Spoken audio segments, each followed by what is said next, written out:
Hey guys, Luton here, and we finally have some footage from Hell Let Loose, and it is looking very, very nice indeed. I'm going to give my sort of thoughts about this showcase, this video today. We're just going to go through it, and I'll talk a little bit about the game. If you want to find some information about their Kickstarter, unbelievably as well, I think barely 24 hours, they've already reached halfway point in their Kickstarter. It just shows how much desire there is for this game, and I say that because I want you guys to kind of, get an idea about how much community interest there is in this, rather than just listen to me going about, whether I think it's a good thing or not. This is the very early stages is another thing I want to say. This is the very, very early stages. This is kind of pre-alpha, so you can expect things to get more polished, you can expect things to get better. Straight away, one of the things that you see in this game, one of the things that you sort of feel about this is distance and scope. I mean, when you're looking at these large, open, essentially uncovered fields, you get a quite sort of militaristic, quite Red Orchestra, quite even armor feel about this. The kind of terrain and the spacing. That's important because that's the kind of engagements you're going to be having. You see some of that come up in the footage here. Another thing I want to say as well is just full transparency, because that's always really, really important. And I actually had a couple of comments about that on some of the other Hell Let Loose videos I have done, because I've been very positive about this game, and people were saying like, hey LT, we want to know what's your level of involvement with the dev, and I always try to make that clear with any developer that I work with. So when it comes to Hell Let Loose, I've spoken to the guys. I'm speaking to one of their community contact points, Max. He's one of the guys who is helping out get information through to us as producers. Beyond that, I don't really have any involvement. I will let you know if I do have any further involvement with the guys there. These things always change and they can do as they go along. But in terms of do I have any kind of monetary sort of agreement with the guys developing this game? No, not at all. I just think this is a game that I'm very interested in. Interested because I've wanted a game which fulfills what I look for in an FPS, which is a good skill level, a good kind of, I love using the word now, authentic, a good authentic feel, and this game has got a good authentic feel to it. Read the humour between the lines. Anyway, I'm going to not make mention of it, although I will say I haven't seen any 360 quick scoping, no scope jumping off all over the place so far in this, but yeah. We'll leave it. We'll put a pin in that. Anyway, let's get back to this. Right, so look at this. This is the kind of thing that I'm talking about. This is the kind of thing that's exciting. Those little kind of skirmish shots right there. You see the guys kind of running across the tree line. And, the other thing that I really like about this is how the guys have presented this. When you, again, I said I wasn't going to mention it, but when you think about other games that are trying to produce in this kind of similar sphere, think about the tone at which this is being delivered. So look at the tone, the way in which the guys decided to deliver this content. They were like, you know what we're going to do? We're just going to put up some real footage. We're going to put up some real footage, some genuine communication, and if you go and watch their own video on their channel after this, you'll see exactly what I'm talking about. And I think that's a really laudable choice. It's a choice to show some raw, genuine gameplay. They haven't dressed it up. They haven't tried to create some kind of showcase which is misleading or kind of trying to take you in a different direction. It's not pretentious. It's not trying to show you anything that is not real. It's showing you this is what our game is. This is how it should feel, and this is where it's at. Now the other thing is that this game is not like a kind of Battlefield scale. Even though they're talking about matches of like 100 people, it's not like Battlefield. It's not like going to be fast paced, and you can see this because of these large scale open fields. You're not going to be able, and we talked about this in some of my other videos. I'm not going to just keep repeating myself, so if you want to find out some more detailed information about some of the processes, I made a very detailed video actually speaking to one of the guys from the dev team, and it's all time stamped and all the information is broken down, so I will link that after this video if you want to find out really the nitty gritty. This kind of gameplay video right now, this is not about the nitty gritty detail. This video is about the feel, looking where the game is at, sort of feeling like what kind of experience are you going to get from being actually in this game itself. What kind of environments are you going to be playing in? What kind of atmosphere is there? How will it feel to actually sort of be engaging enemy and moving around the maps in this sort of thing? Now, this is a very, very different style game. Again, look to sort of say Battlefield like this. It's crossing areas, you're going to get caught out. Like a guy sitting in a bush there, he's just going to step out, shoot you in the back. That kind of gameplay doesn't appeal to some people.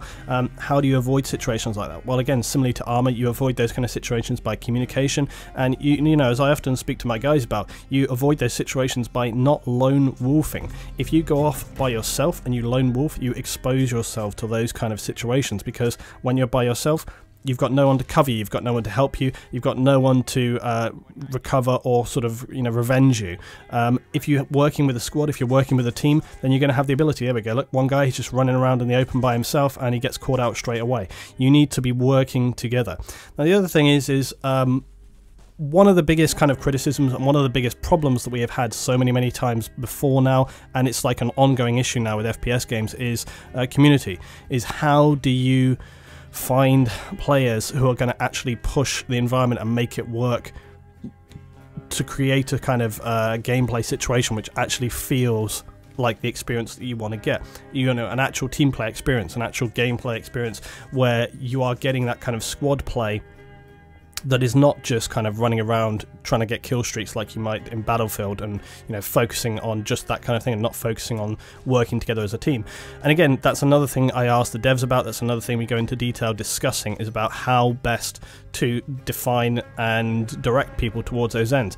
It's not about forcing people what to do, it's about leading people by, you know, designing the game mechanics around, you know, team play and processing and kind of pushing people towards the goals and objectives you need to be completing.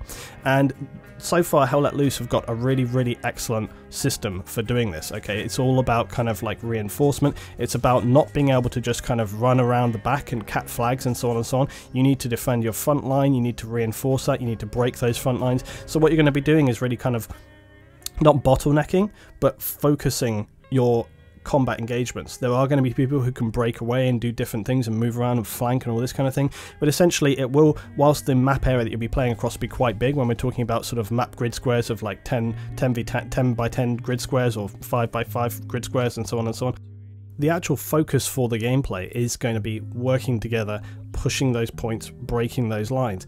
And so that should help in focusing everybody together, stopping lone wolfing. Now look, you know, just to make a point, sometimes, like you can see right here as well, lone wolfing is a valid tactic. I sort of derided it earlier on, and sometimes there is a point to be made about one guy going off by himself. But I guess the point that I was trying to make was that, you know, there's pros and cons to both. Okay, if you sit off by yourself and camp an area like this, look, you see this guy can get in here, he can, like, you know, pick people off as they're moving around, and he can, you know, sort of ambush. There's a danger to that as well. You know, what you by yourself, if you run into a whole squad or a team of guys, 4 or 5 people, you know, if you put down one of them, the other guy's going to react to that straight away, they're going to get onto you. But then we come to talking about things like class selection. Of course, you're not going to be able to just take like 20 snipers, so there's going to be a good balance in there, and that should hopefully mean that people are, yeah, they're restricted, they are focused into what it is that they should be doing, and you should see less random craziness. The other thing is this is going to be quite a community-led game. You know, you're going to have community servers, community ambassadors, and hopefully I would love to kind of have a server, run it, push it, have you guys get in, and not just run it privately with BSO, but actually have it public. Try and moderate that when we get to that point in time, and hopefully if I'm working with the devs, they'll maybe provide me that opportunity, so that we can really try and get some really strong, solid gameplay going on. It's something that I'd really like to do. Something similar to what you guys may remember I did with Battlefield, where I would run a Battlefield server. And actually, you know, I've kind of recently felt like I wanted to even start doing that again, where I wanted to have like a Battlefield server, run it for you guys, for the community, have people that are really focused on strong team play, really intense games. And if that's something that interests you guys, please tell me down in the comments below if that's something that you would like to see me do.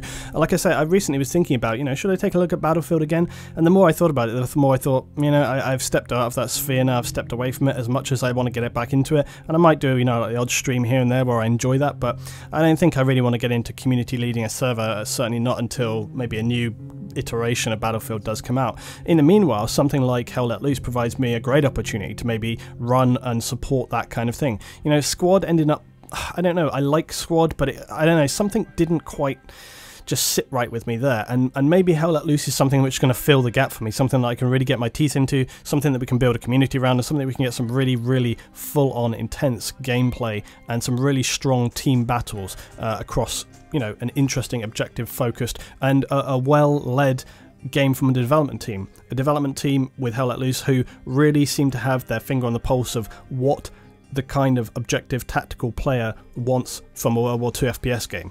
I'm very much looking forward to this game, guys. I'm looking forward to hearing more about it. If you're interested in it, go check out the Kickstarter. Thanks for watching, guys. I will see you next time.